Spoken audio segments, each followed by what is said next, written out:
You are standing in the local corner shop, and the year is 1984. The air smells faintly of cheap newsprint and sugary dust. You hear the heavy, metallic clink of coins hitting the glass counter as you look up at rows upon rows of massive glass jars. You point a sticky finger at the top shelf, wait for the shopkeeper to screw the heavy lid off the jar, and utter that iconic phrase, "A quarter of those, please."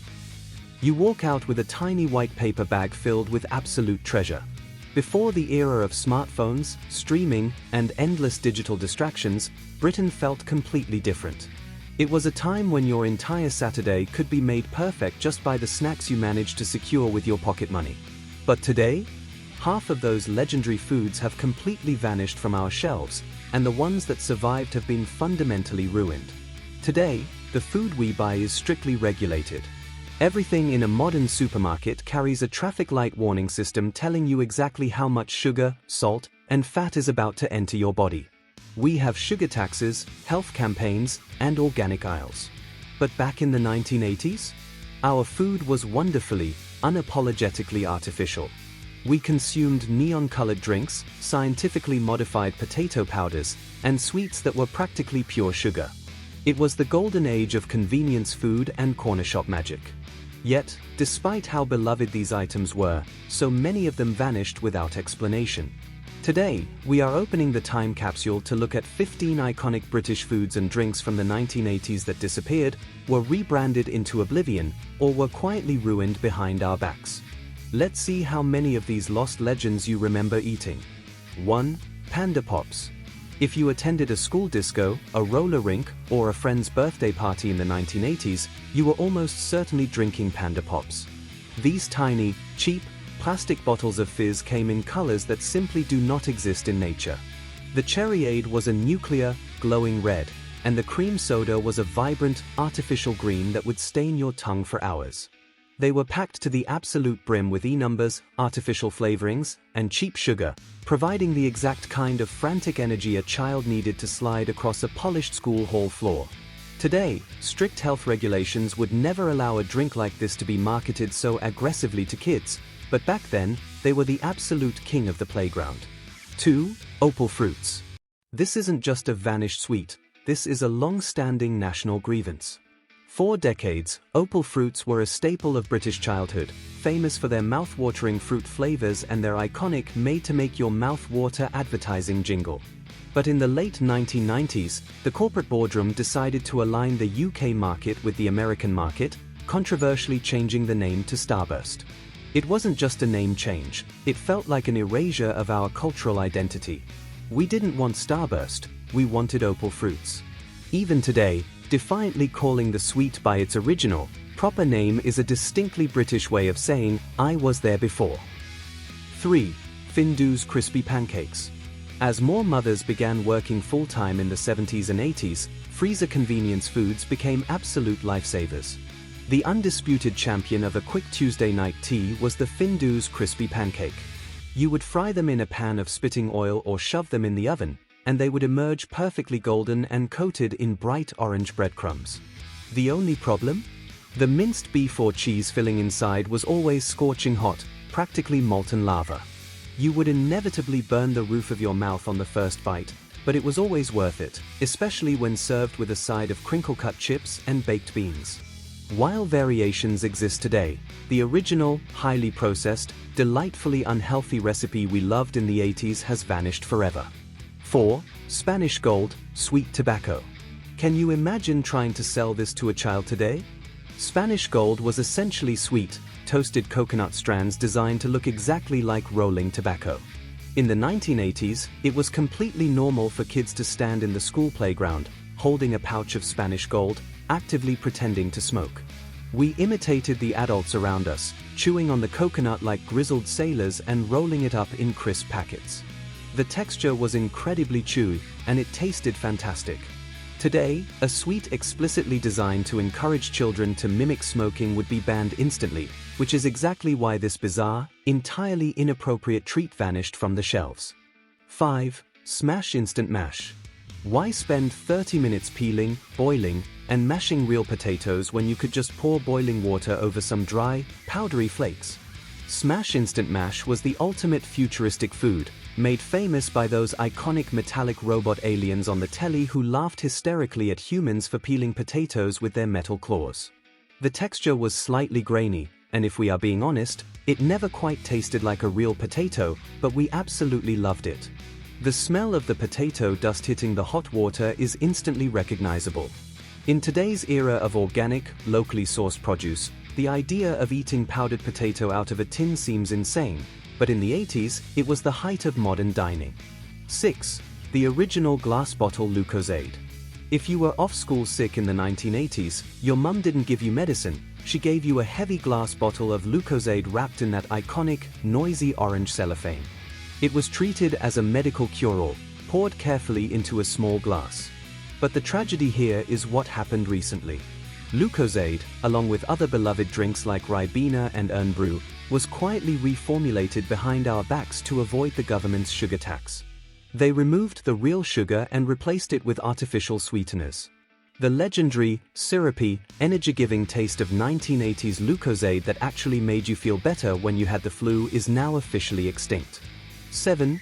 Golden Nuggets, in the pouch. Golden Nugget cereal still exists today, but the 1980s version offered something truly magical that has completely vanished: the packaging.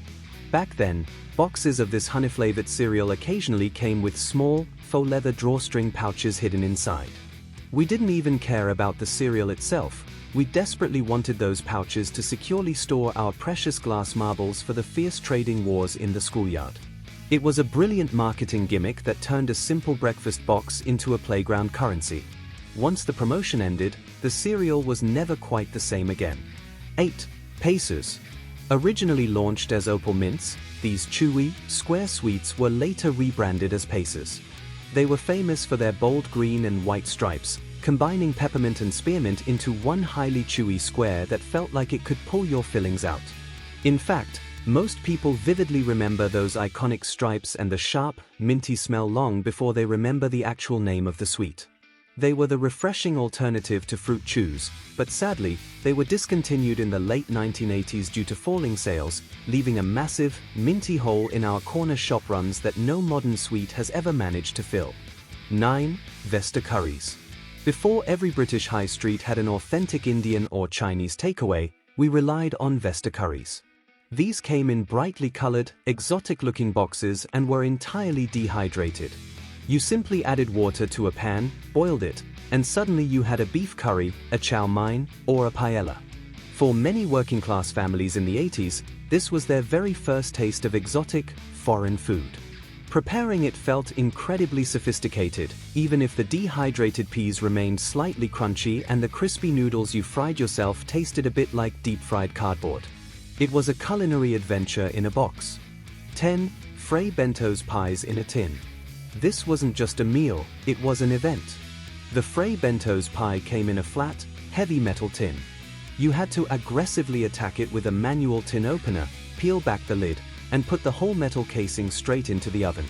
The sheer anticipation of waiting by the oven door to watch the puff pastry magically rise into a golden, flaky dome is a core childhood memory. The gravy underneath was thick, rich, and bubbling.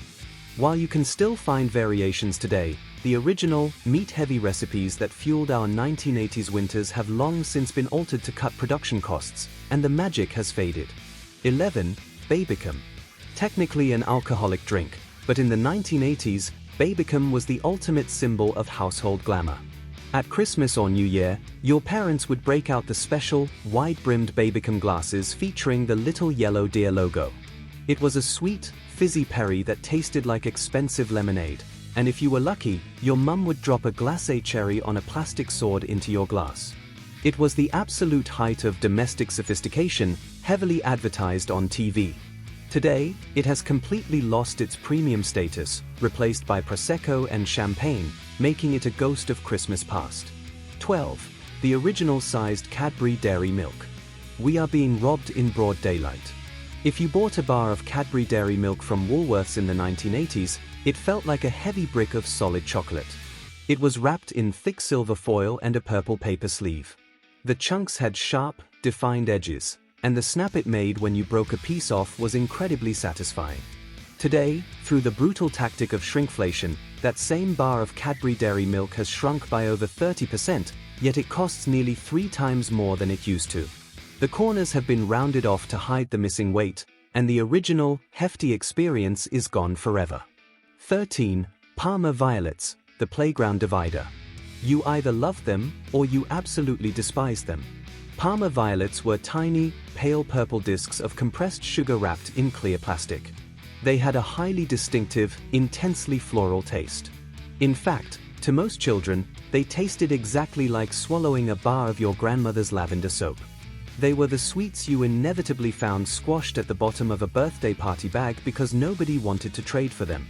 While they do technically still exist in retro sweet shops, their absolute dominance as the cheapest, most ubiquitous and divisive sweet in the 1980s playground has entirely vanished. 14. Arctic Roll. If you were having a posh Sunday tea in 1985, this was the grand finale. The Arctic Roll was a marvel of 80s food engineering, a soft layer of vanilla sponge cake, rolled around a core of rock-hard, synthetic vanilla ice cream, separated by a thin, fiercely sweet ring of bright red strawberry jam. It was cheap, it lived in the chest freezer for months alongside the Findus crispy pancakes, and slicing through it required a seriously sharp knife. It felt like absolute luxury when it was served up, yet it was the quintessential budget-friendly dessert that defined 80s dining. 15. Angel Delight. We finish with the undisputed king of 1980s puddings, Angel Delight. The sheer excitement of ripping open the paper sachet, pouring the fine powder into a jug of cold milk, and vigorously whisking it until it miraculously thickens into a fluffy, cloud-like dessert is a feeling modern kids will never understand. Butterscotch was always the superior flavor, hands down, though strawberry was a close second. It was quick, it was incredibly cheap, and it was the perfect, comforting treat for a generation of latchkey kids watching afternoon telly before their parents got home from work. 16. Spam fritters.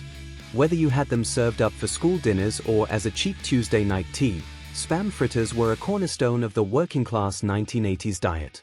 It was a thick slice of processed, salty tinned pork, coated in a heavy batter, and deep-fried until it was rock-solid. The metallic, salty smell of the tin opening is a sensory memory permanently etched into our brains. While spam still exists today, the act of heavily battering and deep-frying it as a domestic main course has completely vanished from modern, health-conscious British kitchens, taking a huge piece of working-class survival nostalgia with it. 17. Angel Delight. We finish with the undisputed king of 1980s puddings, Angel Delight. The sheer excitement of ripping open the paper sachet, pouring the fine powder into a jug of cold milk, and vigorously whisking it until it miraculously thickens into a fluffy, cloud-like dessert is a feeling modern kids will never understand. Butterscotch was always the superior flavor, hands down, though strawberry was a close second. It was quick, it was incredibly cheap, and it was the perfect, comforting treat for a generation of latchkey kids watching afternoon telly before their parents got home from work. 18. Spangles. If there is one sweet that truly defines the sudden, unexplained disappearance of a beloved British treat, it is Spangles. These square, hard-boiled sweets with a distinctive circular depression in the middle were an absolute staple of the late 1970s and early 1980s. They came in a simple paper tube and offered flavors like Old English, which tasted bizarrely of medicinal herbs and treacle. Despite being immensely popular and the sponsor of countless childhood afternoons, they were abruptly discontinued in 1984. While they briefly reappeared as a limited edition years later, the original, sharp-cornered spangles that you used to cut your tongue on have completely vanished from British history. 19. Sherbet Fountains. Now, you might argue that the sherbet fountain hasn't vanished, but the version we loved in the 1980s absolutely has. Back then, it came in a brightly colored paper and cardboard tube with a fragile stick of hard licorice jutting out of the top. Half the experience was the genuine danger of the paper tube tearing in your pocket and leaking fizzy white powder everywhere, or the licorice going soggy before you finished it. Today, in the name of modern hygiene and extended shelf life, they have been entirely encased in a sterile, hard plastic tube. It completely ruins the tactile, messy, corner shop magic of the original experience. The authentic sherbet fountain we remember is dead and gone. 20. The giant Curly Wurly. The Curly Wurly still exists today, but the pathetic, shrunken version you find on modern supermarket shelves is a total insult to the 1980s original. Back then, a Curly Wurly was a massive, sprawling ladder of chewy caramel covered in milk chocolate. It felt as long as your own arm. It took genuine physical effort to eat, stretching and snapping as you pulled it apart in the playground. Today, due to relentless corporate shrinkflation, it has been reduced to a tiny, uninspiring shadow of its former self. The colossal, highly satisfying Curly Wurly of the 1980s has vanished, replaced by a miniature disappointment. Looking back at the neon-colored Panda Pops, the soapy sweets, and the powdered curries, it's easy to laugh at how artificial our diets were. But for those of us who grew up in 1980s Britain, these foods weren't just calories, they were the backdrop to our entire childhood. They were the cheap treats we bought on the way home from school, the dinners our tired parents managed to put on the table during tough economic times, and the special desserts that made a Saturday night feel like an event. We didn't have endless streaming services or smartphones. Our weekends were defined by the simple magic of a trip to Woolworths, picking up a film from Blockbuster, and sitting down with a bowl of Angel Delight or a sizzling Findus crispy pancake. We survived the lack of health regulations, the e-numbers, and the endless sugar, and we did it with massive smiles on our faces. Some of these foods deserve to disappear due to production costs, but the memories attached to them? Those are priceless, and they belong to a generation that knows how to truly appreciate the simple things. We survived the e-numbers, the boiling hot pancakes, and the great Opal Fruits betrayal, but now I want to hear your stories. Look down this list. Which of these 15 vanished 1980s foods do you miss the absolute most? Were you a Butterscotch Angel Delight loyalist? Did you use the Golden Nuggets pouches for your marbles? Or did I miss out your favorite vanished sweet entirely? Let me know your absolute best memory down in the comments below. I read every single one, and I love seeing what you all remember. And if you're proud to have grown up in the 80s, hit that subscribe button for more trips down memory lane. I'll see you in the next one.